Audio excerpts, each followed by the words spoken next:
ہے واجمل منکا لم ترخط عینی واکمل منکا لم تلد النساء خلقت کما مبرران بل خلقت مبرران من کل عیب کانک قد خلقت کما تشاء. رسول کا جمال وہ ہے، محبوب کی خوبصورتی وہ ہے کہ ان سے زیادہ خوبصورت کسی ماں نے آج تک پیدا نہیں کیا ہے، ان سے زیادہ حسن و جمال والا کوئی ماں آج تک پیدا نہ کر سکی. ان کے حسن و جمال کا تو یہ عالم ہے کہ وہ انہوں نے جیسا اپنے لیے پسند کیا اللہ نے ویسا. سبحان اللہ سبحان اللہ.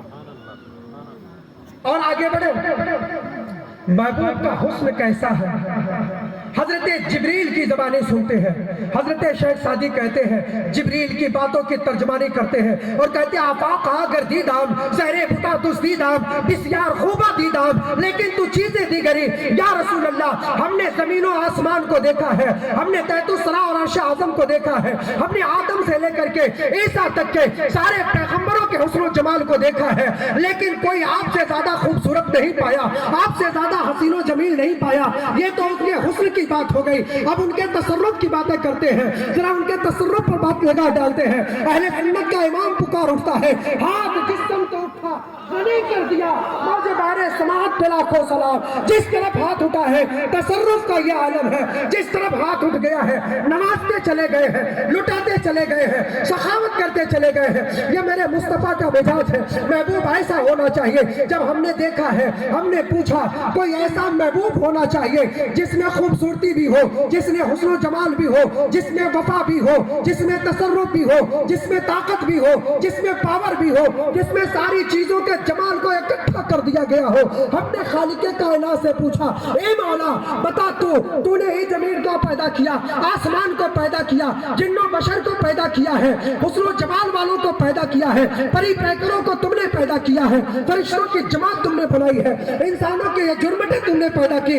تو بتا دے سب سے زیادہ حسین کون ہے، سب سے زیادہ خوبصورت کون ہے؟ اللہ رب العزت قرآن پاک میں ارشاد فرماتا ہے وَالضُّحَىٰ وَاللَّيْلِ إِذَا سَجَىٰ مَا وَدَّعَكَ رَبُّكَ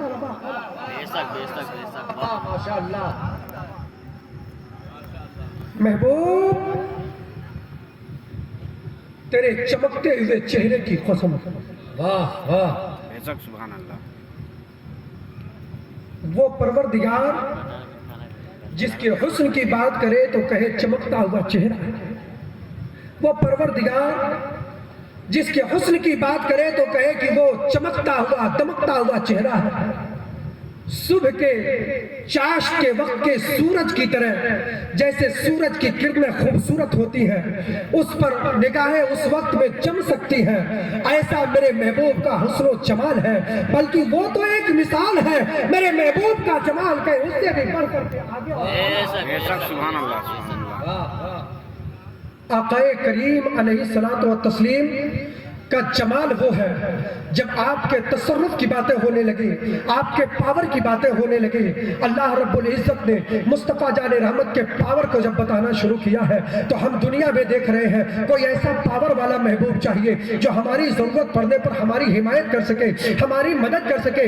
جہاں اس کی پہنچ کی اختتام ہو جائے وہاں اس کے بعد اس کی پہنچ کسی ایسے کے پاس ہو کہ اگر وہاں تک کام نہ چلے تو اپنے اگلے سے وہ ہمارا مدد کرا سکے. ہم نے یہ دیکھا میرے محبوب کا مقام تو اللہ رب العزت نے کائنات میں اپنے بعد سب سے اعلیٰ بنایا ہے، مگر میرے مصطفیٰ کا مقام یہ ہے کہ بندوں کو اللہ سے لے کر کے دیتے بھی ہیں اور بندوں کو ادھر سے لے کر کے رب کی ذات سے ملاتے بھی ہیں. سبحان اللہ سبحان اللہ. اور ان کے پاور کا عالم یہ ہے آج دنیا میں انسان کچھ بھی کہہ لے، کچھ بھی سوچ لے، اللہ نے منہ میں زبان دیا ہے تو دنیا میں کچھ بھی بول لے. مگر دنیا کی باتیں چھوڑ دیجئے، یہاں تو انسان کے ہاتھ اور پاؤں میں طاقت ہے، زبان میں قوت گویائی ہے. انسان کو اللہ رب العزت نے عقل و شعور عطا فرمایا ہے تو اپنے آپ کو چاہے بہت بڑا مفکر سمجھ لے، اپنی زبان سے جو کچھ بھی چاہے بول لے، لیکن جب موقع آئے گا قیامت کے میدان کا جہاں سارے اگلے اور پچھلے اکٹھا ہو کر کے اپنے نام عمل کو لے کر کے رب کی بارگاہ میں اپنی باری کا انتظار کرتے رہیں گے اور سارے لوگ جماعت بنا کر کے ایک نبی سے دوسرے نبی کے پاس پہنچتے رہیں گے، آدم کے پاس پہنچیں پہنچیں گے ہماری شفاعت کرا دیجئے۔ آدم کہیں گے اذهبوا الی غیری، اس کے بعد نوح کے پاس پہنچیں گے، شیث کے پاس پہنچیں گے، زکریا کے پاس پہنچیں گے، یحییٰ کے پاس پہنچیں گے، ہود کے پاس پہنچیں گے، لوط کے پاس پہنچیں گے، ابراہیم کے پاس پہنچیں گے، اسماعیل کے پاس پہنچیں گے، عیسیٰ کے پاس پہنچیں گے، موسیٰ کے پاس پہنچیں گے، اور سارے لوگ اس بات کو کہتے رہیں گے آج کے دن کے لیے ہم نہیں ہیں، اذهبوا الی غیری، اذهبوا الی غیری، اذهبوا الی غیری۔ اور جب یہ پوری جماعت اکٹھا ہو کر کے شافع محشر کی بارگاہ میں پہنچے گی، یا رسول اللہ سب نے صدر محشر میں للکار دیا ہم کو، اے بے کسوں کے آقا اب تیری دعائی ہے۔ آقا کریم ارشاد فرمائیں گے یہاں اذهبوا الی غیری نہیں کہا جائے گا، ہم تو اسی کام کے لیے کھڑے ہیں، اور میرے آقا علیہ الصلوۃ والتسلیم اللہ کی عطا سے قیامت کے دن بدوں کی شفاعت کرنا شروع کر دیں۔ بے شک سبحان اللہ سبحان اللہ۔ اللہ رب العزت کی بارگاہ میں میں عریضہ پیش کرتا ہوں، مولا یہ قیامت کا میدان ہے، یہ سارے بندے تیرے ہیں، تو اتنا بڑا کریم ہے کہ جب ایک مرتبہ بندہ اپنے رب کو یاد کرتا ہے تو یہ ایک بار محبت سے یا اللہ کہتا ہے۔ کریم تیری محبتوں کا یہ عالم کہ تو 70 مرتبہ اپنے اس بندے کے جواب پر کہتا ہے بول میرے بندے تجھے کیا چاہیے، بے شک سبحان اللہ تو کیا مانگتا ہے؟ اپنے بندوں کے ساتھ تیرے پیار کا جب یہ عالم ہے کہ اللہ قیامت کا یہ میدان قائم کرنے کی کیا ضرورت ہے؟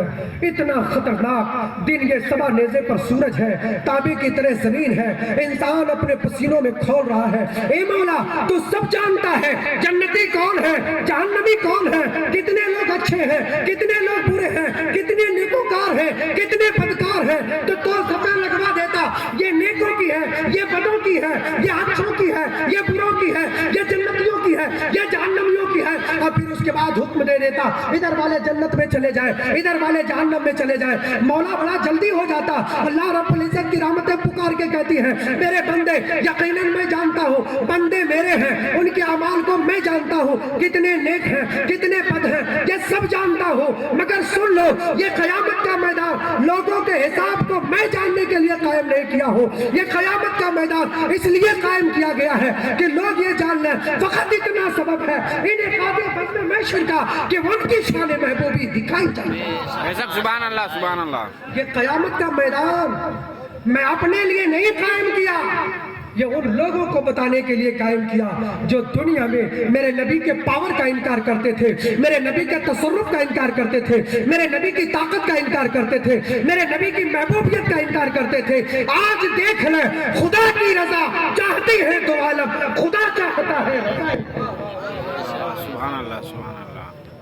ہم نماز پڑھتے ہیں اللہ راضی ہو جائے، روزہ رکھتے ہیں اللہ راضی ہو جائے، حج کرتے ہیں اللہ راضی ہو جائے، زکات دیتے ہیں اللہ راضی ہو جائے، ماں باپ کی خدمتیں کرتے ہیں اللہ راضی ہو جائے، بڑوں کا ادب کرتے ہیں اللہ راضی ہو جائے، چھوٹوں پر شفقتیں کرتے ہیں اللہ راضی ہو جائے، مسجد کی تعمیر میں چندہ دیتے ہیں اللہ راضی ہو جائے، مدرسے کا تعاون کرتے ہیں اللہ راضی ہو جائے، یتیموں سے پیار کرتے ہیں اللہ راضی ہو جائے، بیواؤں سے شفقت کرتے ہیں اللہ راضی ہو جائے۔ مگر اللہ فرماتا ہے اے میرے بندے یہ تیرے سارے اعمال ٹھیک ہیں، مگر جب تک میرے حبیب سے محبت تو نہیں کرے گا اس وقت تک تیری عبادتیں قبول میں نہیں۔ سبحان اللہ سبحان اللہ۔ اس وقت تک عبادتیں میں قبول نہیں کروں گا۔ میرے عزیز میرا جو وقت تھا میرا وقت پورا ہو گیا ہے، اس لیے میں اپنی بات کو ختم کر رہا ہوں۔ میرے بعد ہماری جماعت کے ایک سے بڑھ کر کے ایک ادیب و خطیب اور